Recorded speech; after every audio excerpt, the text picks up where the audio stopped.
Alright guys, let's get started.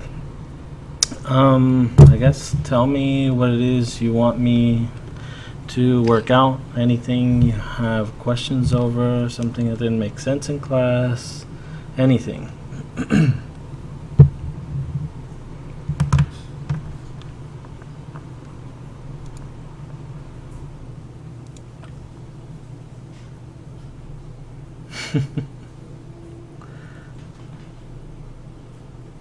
Yeah, right, Matt.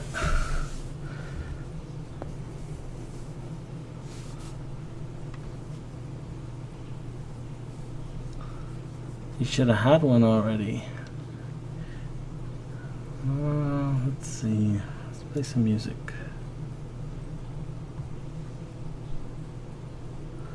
Homework 7, number 3. Is that the worksheet?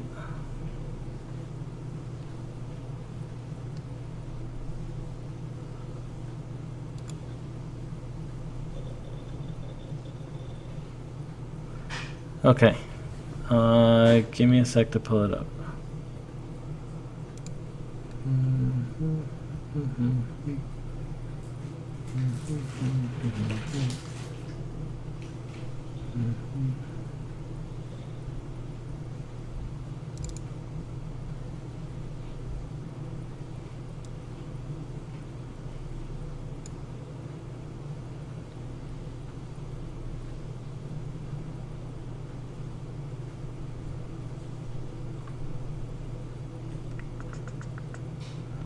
Where is it? Let's do that one.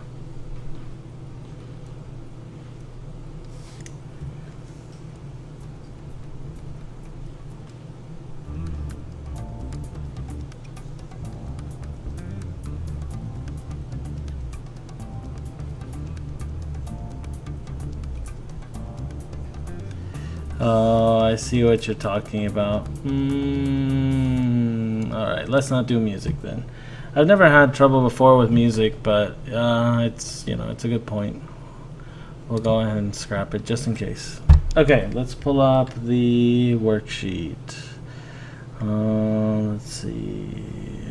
Let's go to. Let's go to our worksheet. Where did I put it? ImpDiff worksheet. There we go. All right. Let's start with number 7. It says consider the closed curve. Actually, let me see if I can add a window capture. And yeah, do that. Let's see.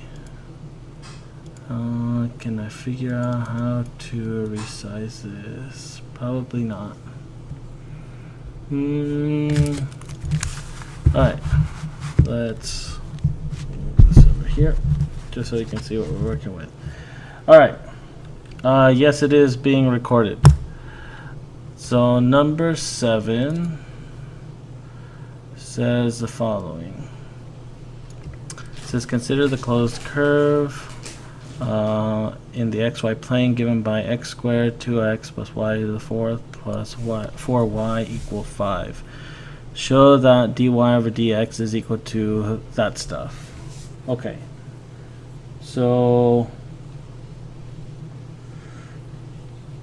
let's see. Okay, let's go ahead and minimize this window capture and let's just do this guy.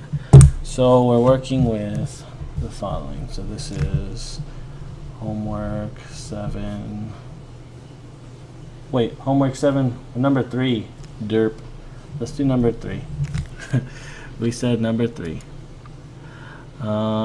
This guy. Y equals sine of xy. That's what Mitchell wanted. I saw 7 and got happy with number 7. Okay, so sine of xy. So this one is a bit of a chain rule, right? Because you got a function outside and you got some junk going on inside. So let's break this down as much as we can. So f of x in this case is equal to sine of x, so to speak, because it's the stuff inside. Actually, I don't like that. Let's call it u.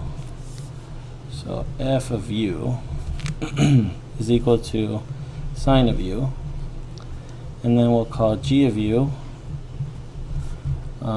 x times y.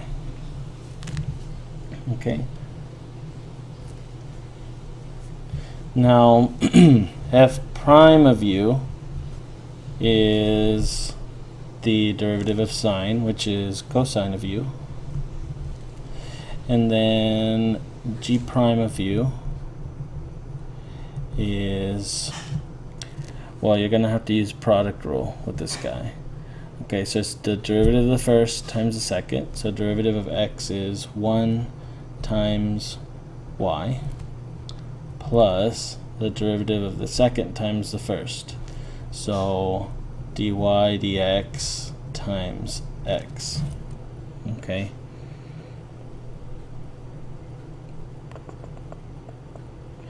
Now, if we plug this all back into this guy for the chain rule, then we can say that y prime is equal to, let's see, f prime of g, so cosine of xy, times the derivative of g, which is, in this case, y plus x dy dx. Okay. And I would probably leave it there. I mean, you could go ahead and distribute it and say y cosine of xy plus x cosine of xy dy dx. But that's as far as you would get with that one.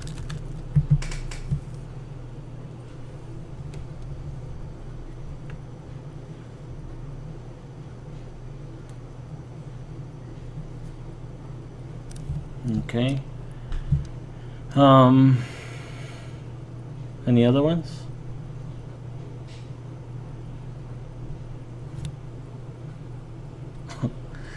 Hey, Nico.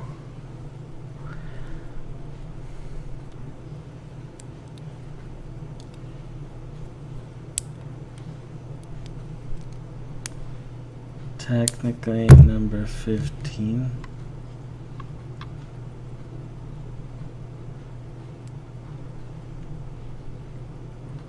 Number 15. Which one is number 15?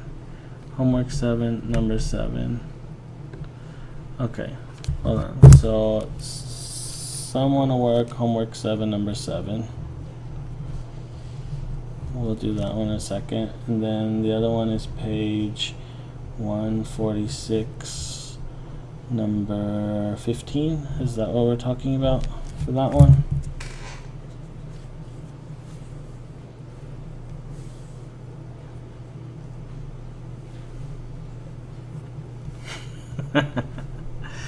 No, I told you guys I was going to post homework 7, the implicit differentiation worksheet, during class. I said that.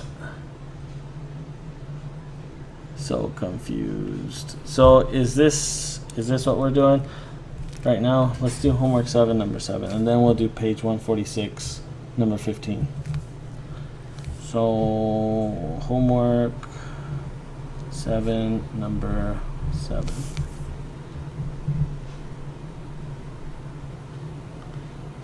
Constant cake crap.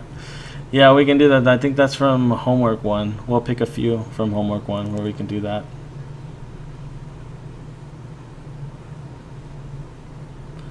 Okay, so let's do homework 7, number 7 now, for reals.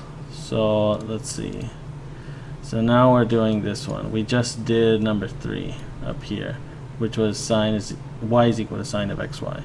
So now let's do number 7, which says you got this huge thing. Let's take the derivative and show that it's equal to this. Okay, so let's go ahead and do that one. So it says x squared, so this is part A, x squared plus 2x plus y to the 4th plus 4y is equal to 5.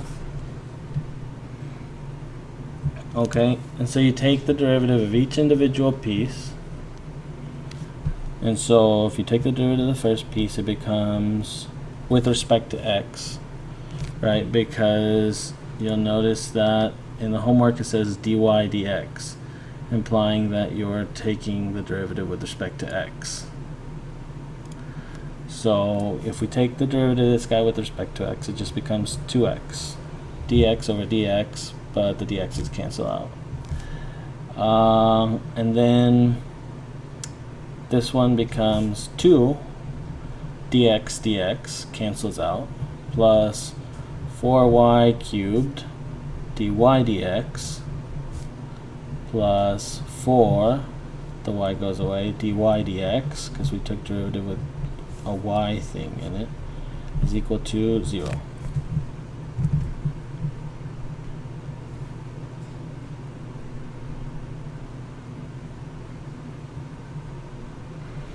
Okay, next step, move all the junk that's not x, sorry, that does not have a dy dx, in other words this stuff, over to the other side.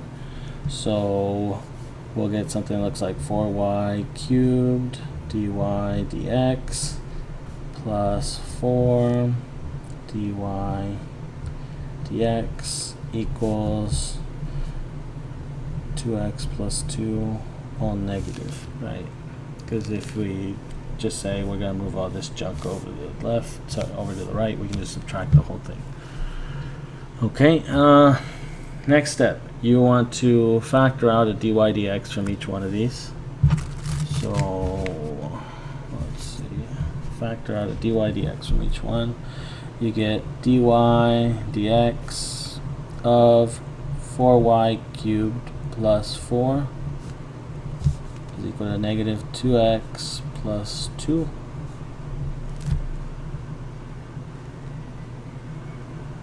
Okay, then you divide both sides by 4y cubed plus 4. So you can say now dy dx is equal to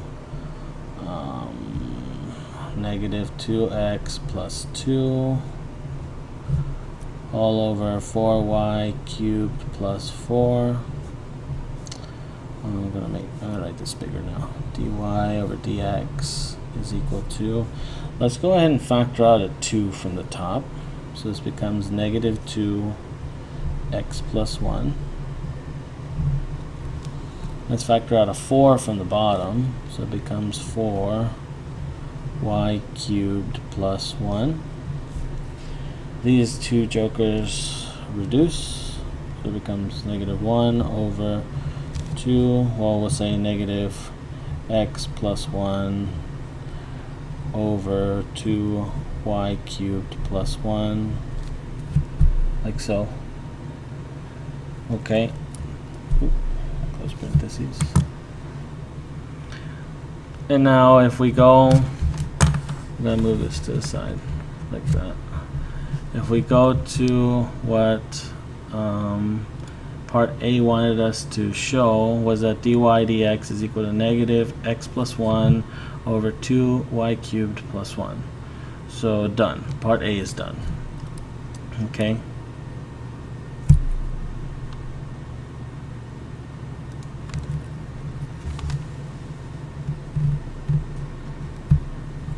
Okay, so part A is done. Let's go ahead and do part B. Part B says write an equation for the line tangent to the curve at the point negative 2, 1.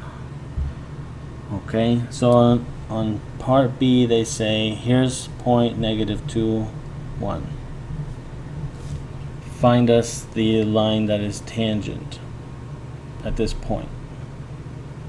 So this one is plug and chug, right? So we're going to we're going to, let's see, just take this point and plug it straight into here, because that'll give us the slope of that tangent line, right? Because that's what dy dx is. So we're going to say that the slope of the tangent line, dy dx, is equal to negative, let's move this up a bit, negative parentheses, your x is negative 2, so negative 2 plus 1 over 2 times y is 1 cubed plus 1.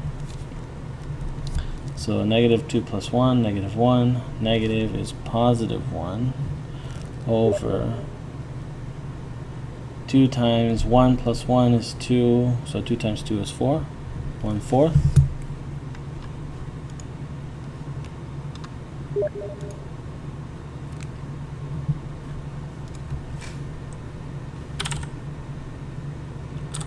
Give me a second.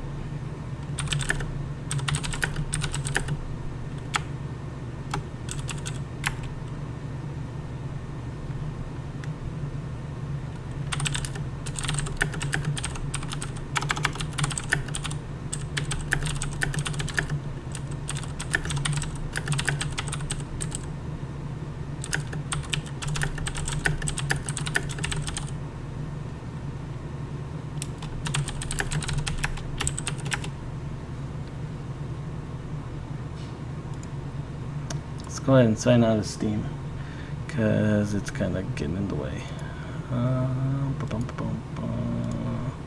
Alright, so where were we? Okey-doke. So we got the slope of the tangent line. Now you have the slope and you have a point. You can turn this into point slope.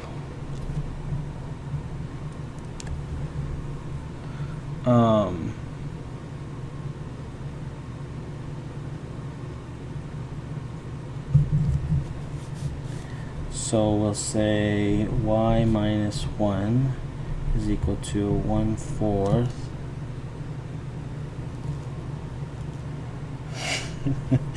1/4 x minus negative 2, so plus 2. Okay. So this would be sufficient to answer that question. So this question, you can see that the format is a little different from the questions I give you, and that's because this question is literally straight off of the 2008 BC test. So I think this was question 6 on Form B. And so this is the type of questions you'll get. They give you one equation, but they'll ask you 4 different questions over that same equation. So the second one says write a tangent line to the curve. So because we wrote it in point slope, that's more than enough in this case to answer the question. As long as you have some equation, either in point slope or in slope intercept, they'll take that answer. So let's see. The next part says find the coordinates of 2 points on the curve where the line tangent to the curve is vertical. So a vertical tangent implies an undefined slope, so to speak, right? So in other words, for part C, what they're asking is where is dy dx undefined? Right?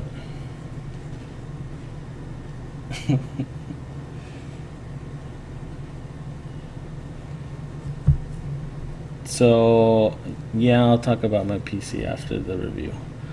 Let's see, it's undefined. So in other words, that's wherever negative x plus 1 over 2y cubed plus 1 is undefined. In other words, whenever this stuff at the bottom is 0.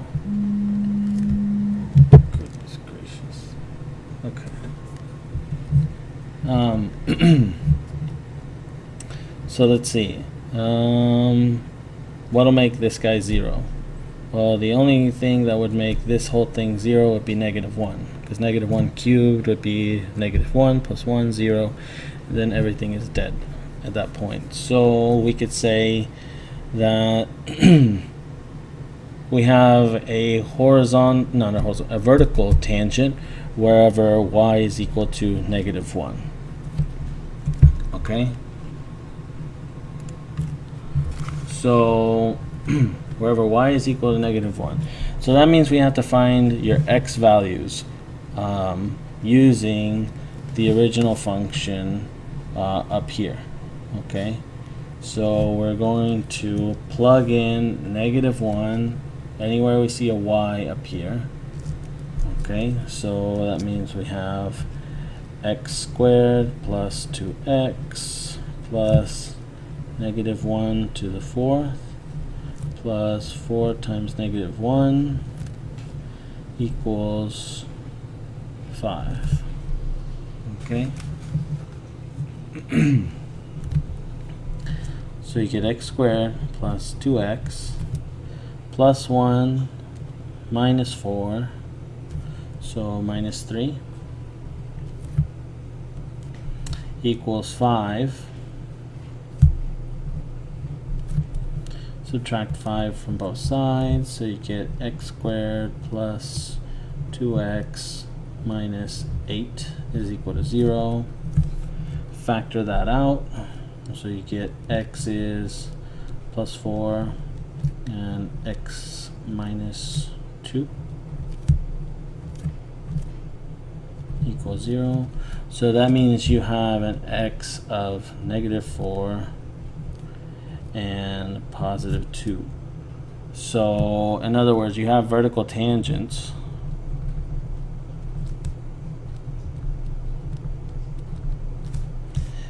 at -4, -1, because our y was -1, and at 2, -1. Okay. Oops. So that was part C. Find the coordinates of 2 points. So there's your 2 points right there. And then let's see what the last question is. So let's move this over here. The last question says, is it possible for this curve to have a horizontal tangent at points where it intersects the x-axis? So points where the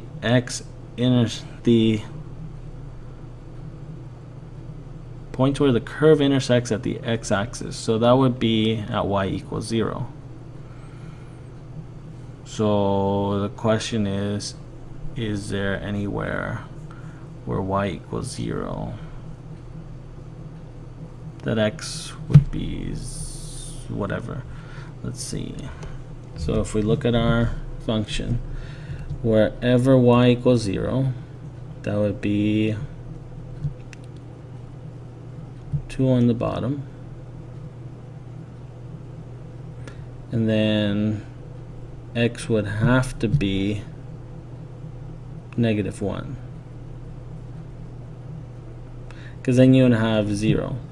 So basically you have a horizontal tangent wherever this guy is 0. That's what the question is asking. So I guess yes. Let's see, is it possible for a curve to have a horizontal tangent at points where it intersects the x-axis? Actually, now I'm thinking about this. Well, let's just look for the horizontal lines.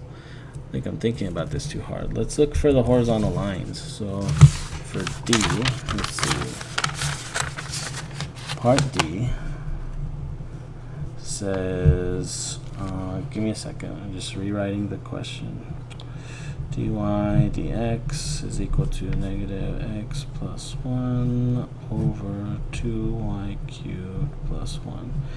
In other words, what we're saying in this question Here we are. Okay, what we're saying in this question is, does this stuff here equal 0, or can it equal 0, or will the function intersect at the y-axis, sorry, at the x-axis when this is 0? So let's solve for that point then. In that case, we would say that x has to be -1, we said, right, in order for this whole thing to be 0, meaning the slope is 0. So let's think. If we plug in this x into our original equation and then solve for the y values, we would have, let's see, the original equation was, I'm going to write it down first, x squared plus 2x plus y to the 4th plus 4y equals 5. So in other words, we're going to plug in -1 for both of these x's. So -1 squared is 1 plus -1 times 2. I'm going to say this here. -1 plus y to the 4th plus 4y equals 5. So that means +1 minus 2 is -1. So you have y to the 4th plus 4y minus 1 equals 5.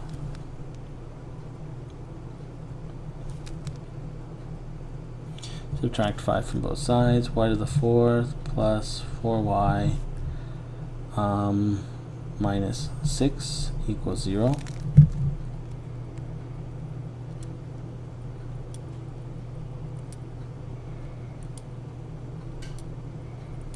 So I guess then the question is, will either of these be 0? Because that's where this function would hit the x-axis, is wherever these are 0. So if you make these 0, that would be saying 0 equals 6, which is not true. So I guess we would have to say no, because the roots can't be. The roots can't have y equal to 0. Or the roots don't have, right? Don't have y equals 0. Just from looking at this, right? Because at x equal -1 is where we would have our horizontal asymptotes. But this is saying that it wouldn't take place at y equals 0. Yeah, no, there won't be anything that bad on this one, for sure. But it's good to think about, right? Because you have to consider where the horizontal are x equal -1. So you plug in x equal -1, and then you get this equation.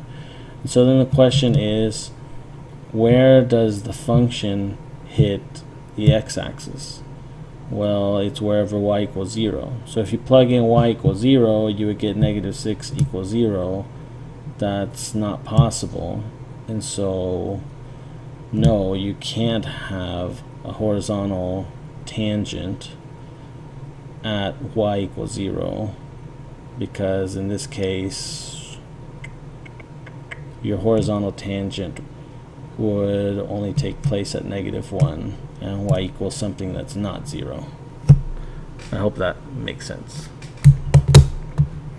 Okay, the next question was, let's see, homework, no, it was page 146, number 15, I think is what it was. Yeah, 146, number 15. So let's do that. Basically, yes, x-intercepts.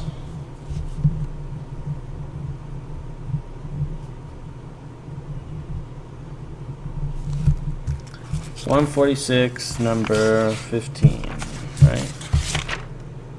Yeah. Correct.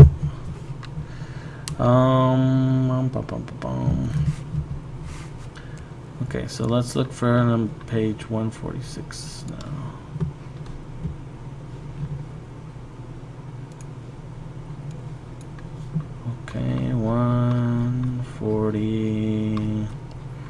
146.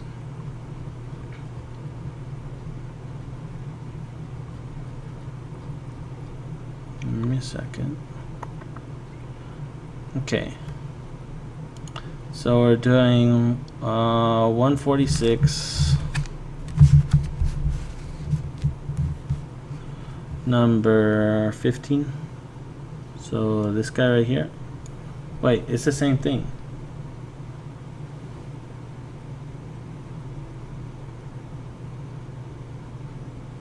Okay. All right, then I guess that's nope.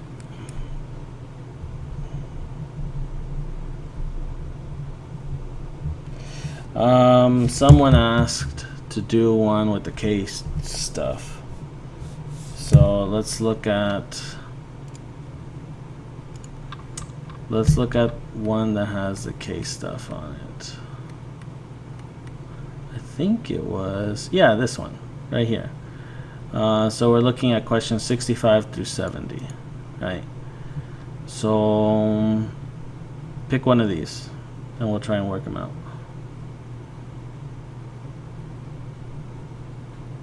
Yes, we'll do one where we find dy dx at point xy in a second.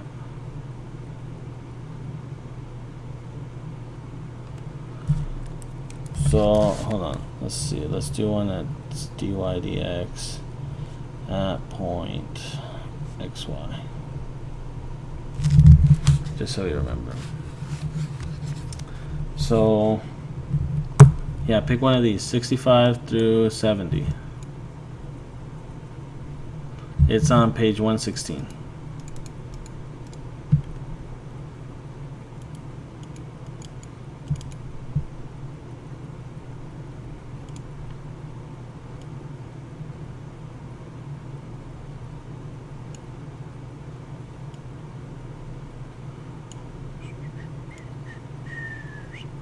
Oh, quit snapping. There we go.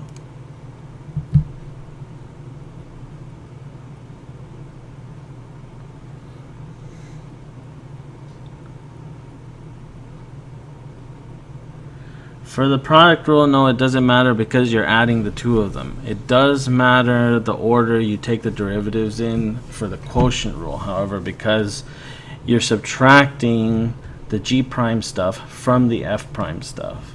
So yes, the order for quotient rule matters. The order for product rule does not matter. All right, let's do number 69 because people want to know about stuff. All right, so let's see. All right, so let's do number 69. So page 116, number 69. People want to learn about stuff. Yep, people want to learn about stuff. Okay, so kx cubed. Lag, lots of lag. You might want to refresh. Here, I'll take a pause, a quick pause for you to refresh. Refresh.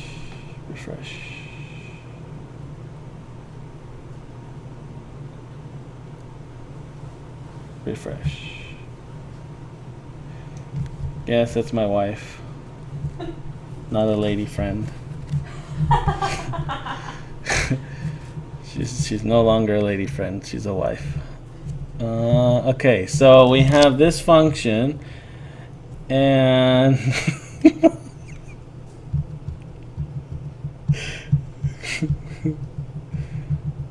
I know you don't have to do number 69. Jesus Christ.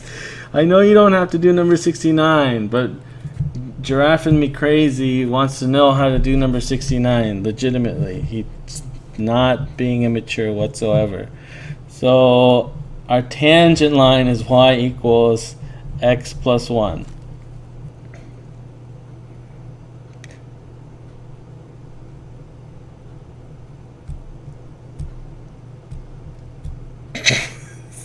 Stop asking non-relevant questions.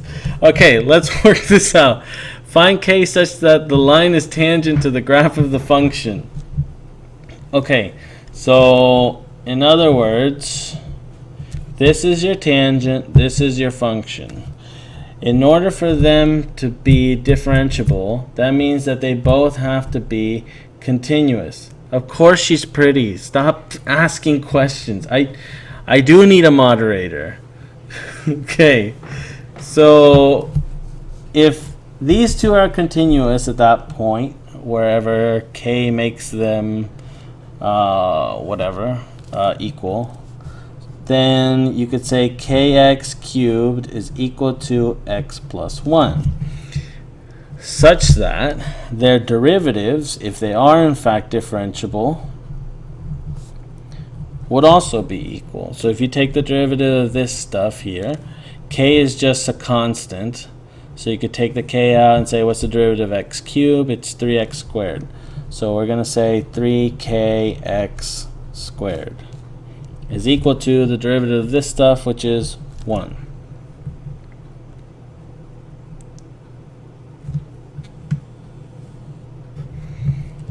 Okay, now